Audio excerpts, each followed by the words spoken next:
Technology has made itself part of every aspect of our lives today.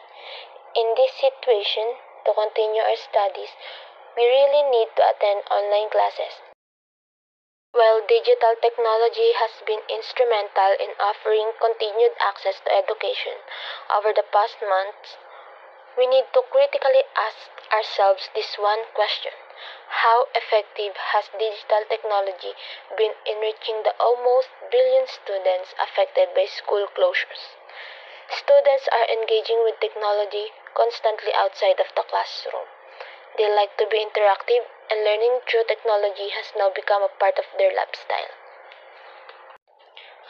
Teachers can come up with creative ways to teach their students that keeps them engaged. Technology has changed the learning environment so that learning is more hands-on. The students of this generation are considered technological learners. They learn best being more interactive, and technology is what helps them do that. Students often struggle to stay on task or interested, and with resources to help the teacher, they can better stay focused and learn faster. There are, however, challenges to overcome.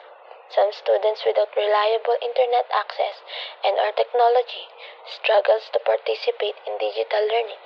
This gap is seen across countries and between income brackets within countries. That's why the government plan to have a module for the public schools, and they plan to give some gadgets that will help the students.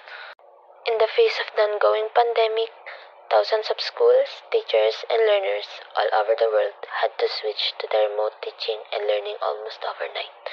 While some of them could successfully continue education with the help of educational technologies and online learning, many still question the effectiveness and level of engagement of the latest.